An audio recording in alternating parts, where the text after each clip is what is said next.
Hi, it's Kobe Bryant. This is Byron Scott. This is Alex Ogletree. This is Ed White of the San Diego Chargers and the Minnesota Vikings. Hey, this is Farrell Cooper. You're listening to the home of the Rams in the Inland Empire, AM 590 The Answer. Well, welcome to another edition of the Sports Corner. I'm your host, Gabe Real. You can follow me on Twitter at GabeRealSports.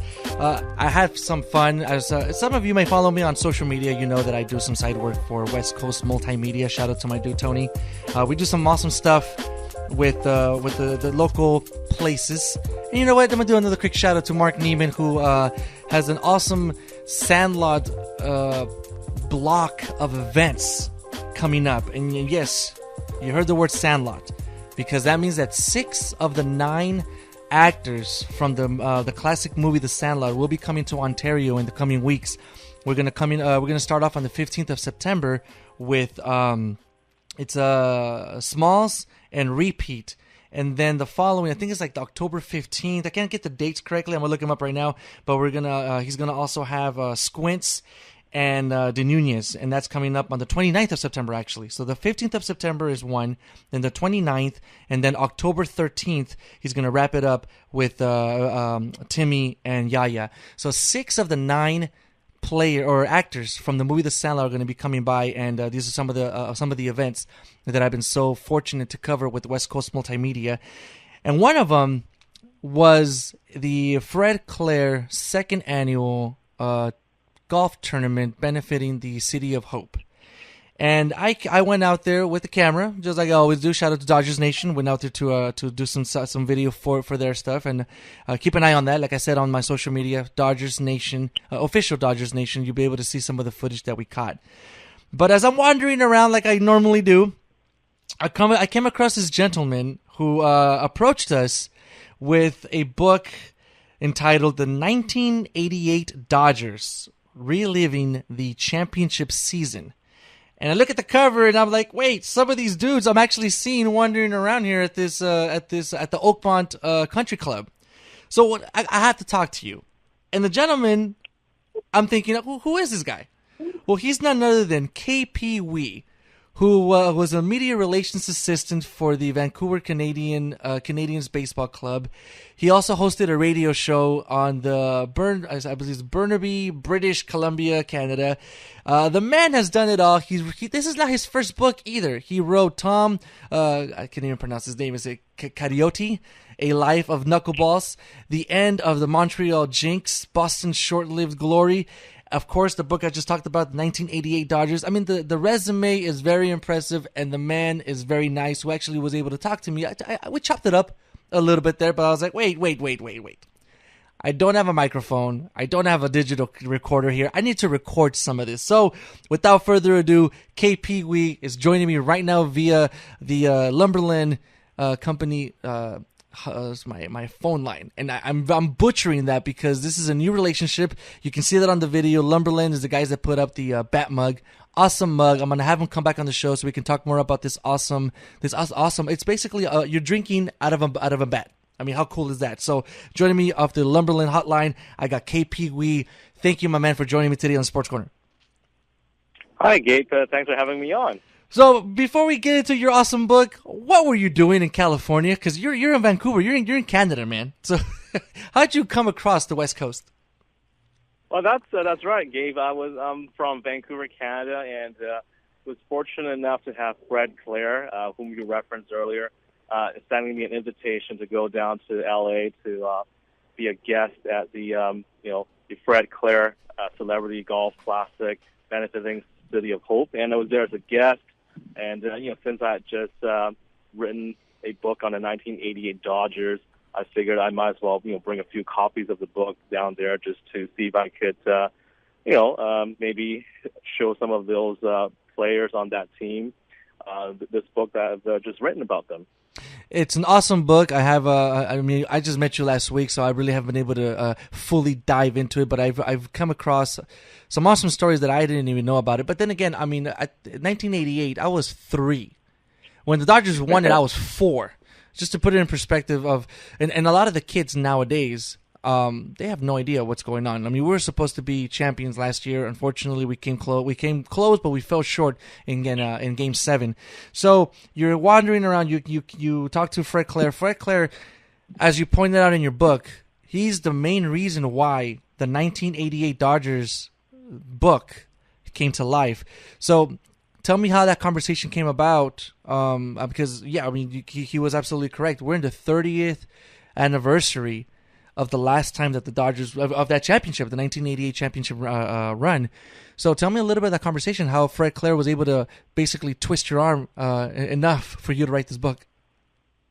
Well, Gabe, we'll just have to go back a little bit to the first book that you talked about, Tom Candiotti, A Life of Knuckleballs. Mm-hmm. When I was writing that book on the formal knuckleball pitcher Candiotti, I had to talk to a bunch of his former coaches or managers, general managers, former teammates, and I was fortunate enough to talk to Fred Claire. Of course, he was the one who signed Candiotti to the Dodgers in '92, and Candiotti pitched there in Los Angeles for 6 seasons.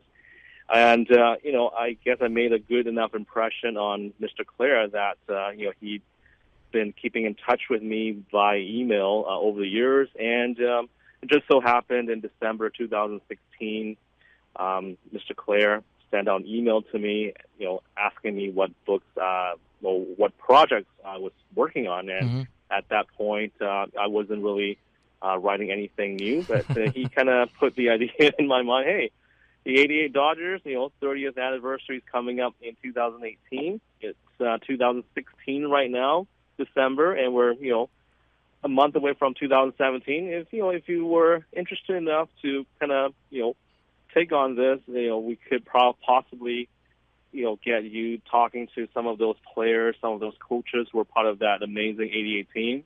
And I kind of thought about it for a little bit. I thought, yeah, you're right. You're right, Fred, because, 88, 2018, that's 30 years. Mm-hmm. Maybe fans from that era, or even new fans of the Dodgers who haven't seen a championship since that might be interested in reading, in picking up this book and reading about, those heroes from 88. Were you a Dodger fan? When Candiotti was a Dodger, yes, I rooted for the Dodgers and hoped that they would win the World Series. I mean, over the years, though, I would have to say, being a journalist or being a writer, I kind of tend not to have any bias, but I do support the Dodgers here and there.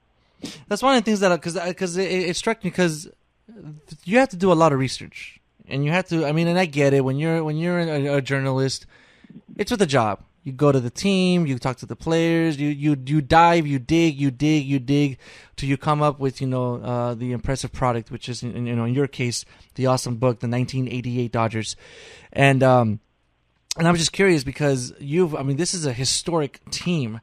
You went back to you broke it down from 1979 to 1986. Not a single team that won the ring was a repeat. It was always a different team that won the championship.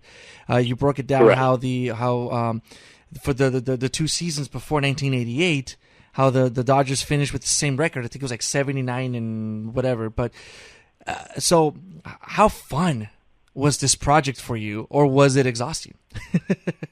Actually, because I do love baseball, I do enjoy reading up on the history of the sport. It was actually quite fun because you have a chance to talk to the players who lived it. You have a chance to talk to the coaches, the scouts who went through this, and to hear their interesting stories that they still remember 29, 30 years later. Right. It's amazing.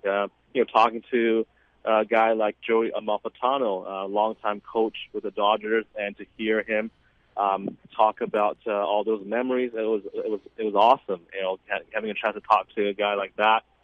Talking to, even a third-string catcher who maybe didn't get into as many games, but was able to nonetheless have a lot of memories from that season. Talked to the closer on that team, Jay Howell, a lot of good memories. So it was a fun project for me, just learning a lot of the things that I actually did not know about the 88 Dodgers. Yeah, because you talked to so many players, which we're going to get into in just a few moments. But right now, we're joining me on the phone. I got the author, KP Wee, author of the 1988 Dodgers, Reliving the Championship Season. This book is already available on Amazon.com. Very easy search. Just type in 1988 Dodgers, KP Wee. Give him a follow. Also, follow him on Instagram, KP Wee, WEE1, KP Wee1 on Instagram and Twitter as well. There's a funny story that I came across in your, and like I said, I feel like I'm not going to say I know everything about Dodgers because I don't. I love the team. I love the Dodgers. I love the traditions and the history behind the ball club. But there was a funny story that you put in there about Kirk Gibson and getting, I think you called it the black paint on his hat. Tell me a little. Right. First of all, who told you that story? Was this a story that you already knew, or was this a story that you came across while you were doing your investigation and talking to the players? Well, actually, this is a story that I had heard about before, I had read about before, but I just wanted to get various players. You wanted a confirmation. Well, I just wanted to know if that was truly a significant event that happened in spring training. Did it really motivate the team? Did it really pull the team together? Or was it just something that the media made a big deal out of? And it was interesting for me to hear some of the responses from the players who were part of that spring training. I remember one particular player said that perhaps it wasn't as big a deal as it might have been. It might have been overblown. Other players said perhaps that it kind of turned the season around for them, even though it was just spring training. So it's kind of interesting to hear the different perspectives of different players. Yeah. So that was interesting to definitely to talk about for sure on for my part. What was something that you learned brand new that you were just talking to these players and you're like, wait, hold on. Run that by me one more time. Well, the one that I can't off the top of my head is depending on what sport you talk about. In hockey, hockey fans remember Mark Messier guaranteeing a win with the New York Rangers against the New Jersey Devils in the playoffs one year, or you had Joe Namath guaranteeing a Super Bowl victory in football. And the one thing that I found out that I had never heard before was a player guaranteeing, to Fred Claire, the general manager, that they were going to win the World Series that year, and he was going to catch the final out. So that to me was amazing because that conversation happened prior to the season, and as it turned out, at the end of I guess 7 months later on down the road, that promise or that guarantee came true. Even though you don't hear about it anymore, you hear about Joe Namath, you hear about Mark Messier, Patrick Waugh, just to name a few. But that one was something that I heard that I couldn't believe, but I kind of had to take a few moments to digest and say, "Oh, can you run that by me again?" The kind of thing.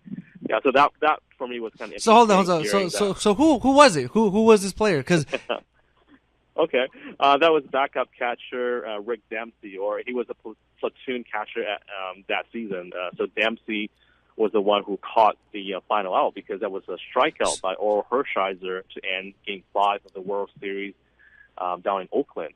So he said, "We're gonna win the ring. Furthermore, I'm catching the last out." He said that. He said that in Fred Claire's office. If needed. So that blew me away because, if you've seen the footage, it was Hershiser striking out Tony Phillips, I believe, to end the 5th game, and that clinched the series. And all the players jumped, came out to celebrate together as a team. And who caught the final out? That was, of course, Rick Dempsey, and I believe he promised to give that ball to Fred Claire, and he did. And that ball right now is in the Hall of Fame, if I understand correctly, because Mr. Claire donated it to the Hall, because Hall of Fame does not have a lot of World Series clinching out baseballs. So wow. That was something neat that Mr. Claire did.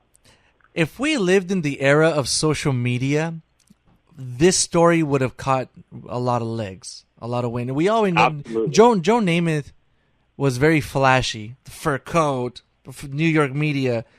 So of course, plus it's football, and when he said it, I'm pretty sure he said it and with media listening. This conversation that was done here with the Dodgers was done in the privacy of the office of Fred Claire, which is kind of a reason why it didn't catch a lot of wind. But if it was in today's world, I can definitely see him at the end catching that last out and taking off his uniform with the T-shirt that says #I called it. You know what I mean? Something like that. Hey. And Mr. Clare would be able to back him up that he did utter those words. He did make that promise, and it happened. So good for him. That's hilarious. Since we're talking about baseballs, I heard and I haven't gotten into it. You may have it in the book, but you've talked to so many people. I'm pretty sure somebody told you this, or you may know this answer yourself. What happened to Kirk Gibson's home run ball? Because I keep hearing that it's gone. That it's gone MIA. Nobody knows where it's at. Yeah, from what I've read, and these are published stories online from the various journalists, reporters. From what I understand, that ball is gone. It's missing.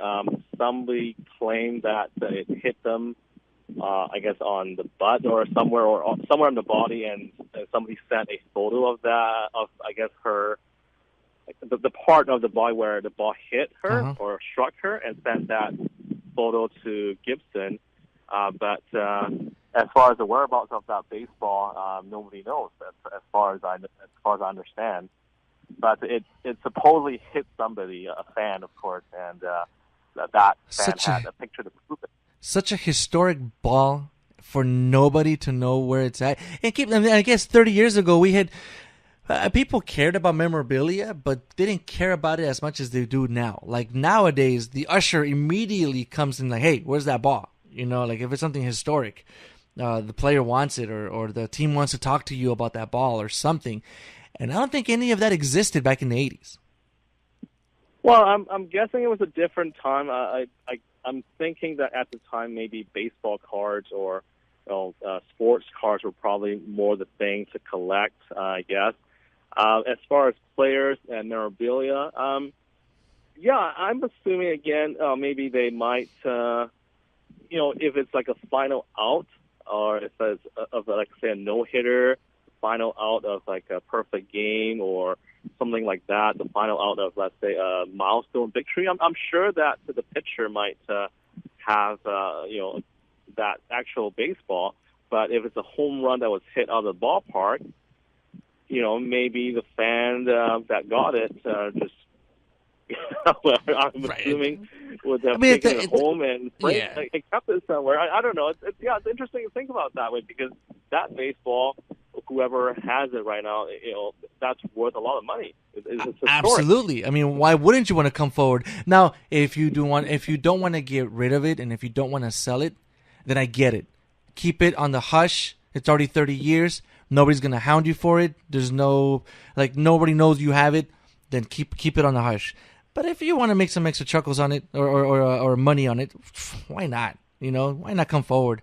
You'll definitely be known in history as a person that has that ball. But it's going to be hard to prove it too, though. Unless you have pictures or some way. It's going to be kind of hard to prove that you have that ball. Join me on the phone right now is KP Weeg, but the author of the 1988 Dodgers. Make sure you pick up the book on Amazon.com. Give my man a follow. KP Weeg with 2 E's. That's KPWEE1 on Instagram and Twitter. We saw Tommy Lasorda at the golf tournament. Tell me a little bit of how was it? I'm sure you interviewed him, right? You interviewed him for the book. Talk to him a little bit about the 1988 squad. Actually didn't get a chance to interview him for this particular book. Okay. I had enough. I guess I had enough material or enough quotes about him from other players, other sources, and I didn't, just didn't work out that way because of the timing situation. Of course, because I wanted to have the book published, be ready to be published by a certain date. This time, by 2018. So got it. I didn't have a chance to talk to everybody. It was just a timing thing. Of course. So let's say if I had started this in 2015 or maybe had a couple of years to kind of work on it, right. I would have, possibly had a chance to speak with more the players and also Tommy himself. But it was fun seeing him. He looked great, and He did.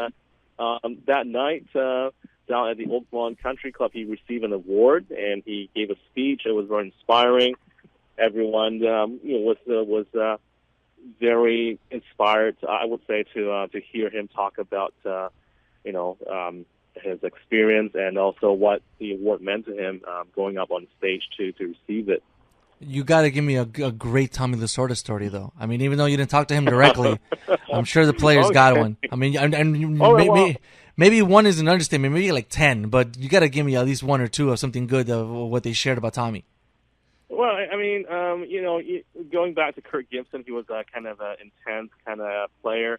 He didn't want any jokes in the clubhouse. He was all business. He wanted to go out there and win the game. Whereas Tommy Lasorda was more like kind of like a prankster.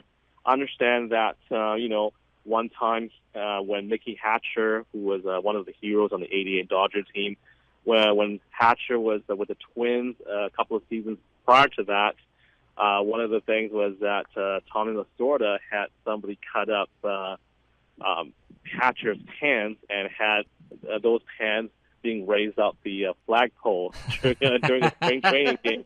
Of course, at the time, there was no interleague play, so the Twins and Dodgers wouldn't have met in the regular season, but it happened during the spring training game, so lots of laughs for sure. So that was kind of a practical joke. And, when you listen to, the former players who played under Tommy, they'll tell you all these kind of funny stories about him. And there's one story that I know about that didn't make it into the book because it didn't happen in 1988, but it was in '92 when a pitcher by the name of Kevin Groves, I guess, issued a challenge to Tommy to say, "Hey, I bet you that you can't eat this gigantic watermelon within 2 days." And of course, Tommy decided to go ahead and accept the challenge, and he was able to finish the entire watermelon all by himself, like an hour before the deadline. So Tommy won that challenge. That was, just a lot of funny stories that you read about Tommy, that you hear about Tommy. Obviously, a great manager and guiding the Dodgers to a couple of world championships in the '80s. You said Kevin Gross was the one that challenged him?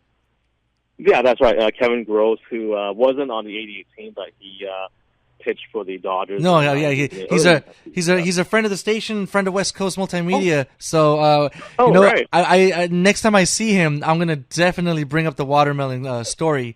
Hey, you gotta give me more on this story. Joining me right now on the phone, I got KP Wee, author of the 1988 Dodgers, reliving the championship season. In a year's time is what you basically took to put this book together. Basically, it was 1 year, and maybe a little, give or take a little bit more. Is there anything you regret? I mean, in such a short time for you to be able to put this amazing book, kudos to you, man. But was there anything that you wish you could have put that didn't make the book? Yeah, I wish I could have had some of the Oakland players, some of the Mets players, and even some of the former Dodgers who ended up getting traded prior to '88, being part of the book. I did talk to Jerry Royce, a funny guy and a nice guy.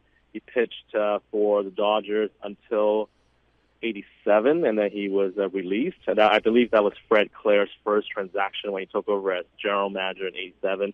So I did have a chance to communicate with Jerry Royce, get his thoughts about the '88 team, because he was on the '81 team that won it. So just want to get his thoughts. But I also would have liked to have heard from some of the Oakland players on what this shocker of an upset meant.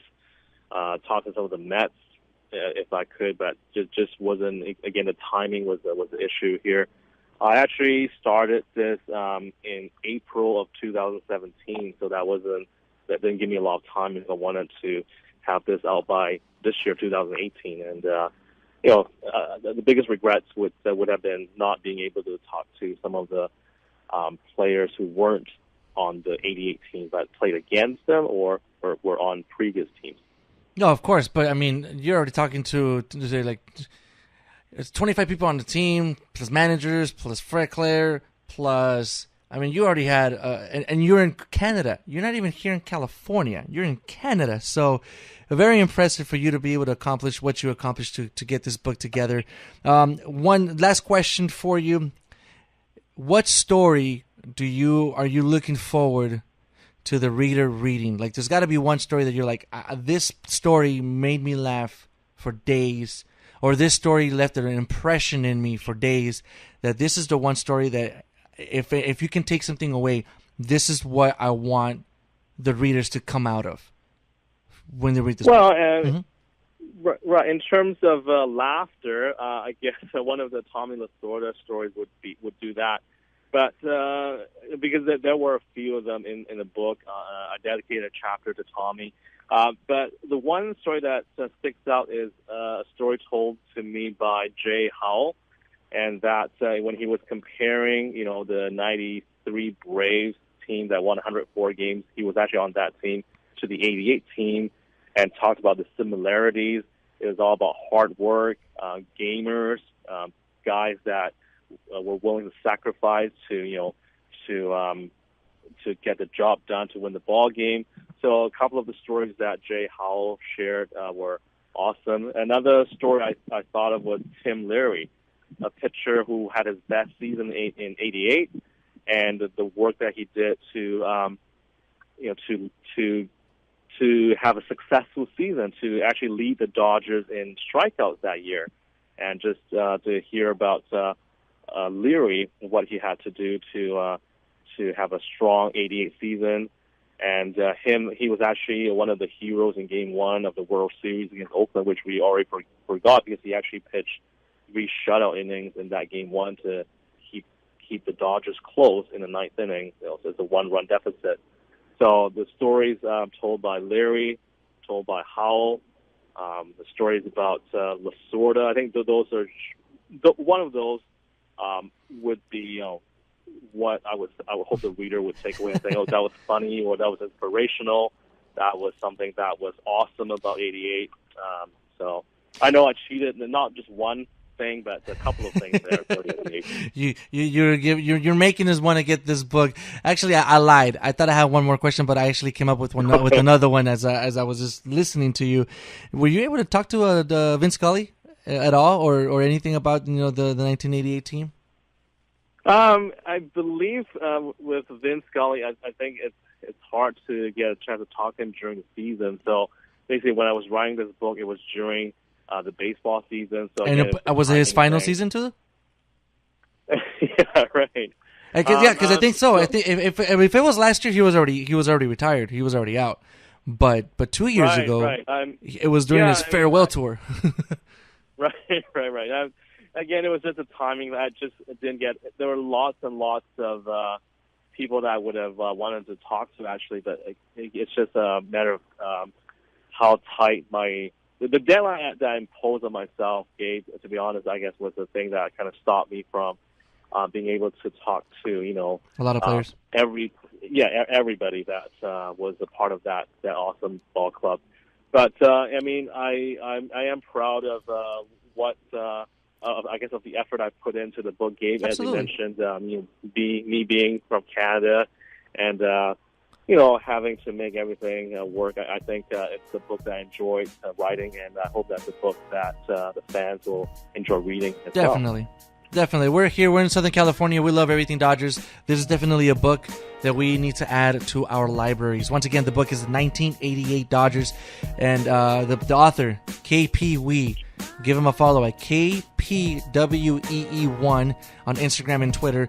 And Amazon. Just go to Amazon.com and type in 1988 Dodgers Reliving the Championship Season, or wherever books are sold, Barnes & Noble. It's kind of hard. People don't buy books at bookstores anymore. People buy them online. So come on, guys. Just go online and type it in and give him a follow. Let him know, hey, just listen to this interview with you on AM 590, and your book is amazing, which you're going to see for yourself. And we look forward to the paperback, because you know what? Now that the book is out, KP, The book is out. You don't have pressure. You can talk to people from the Mets or the Oakland A's, and then put out a paperback of your book with like an additional chapter or two of like lost stories that didn't make the first edition. I just gave you an idea. That would be an awesome thing to do, and that's a great idea. Paperback, just do it. But I definitely want to talk to you again. It looks like the Dodgers are going to make the playoffs. Let's be honest. We're going to make the playoffs. We're playing great baseball right now, and it'll be nice because we're going to win the ring this year. And if we win, we're going to win it on the 30th year anniversary. How cool would that be? You're going to write another book on the 2018 Dodgers reliving the championship. That's going to be your next book, just so you know. All right. Good stuff, Gabe. Thank you for joining me today on the Sports Corner. And until next time, enjoy the games.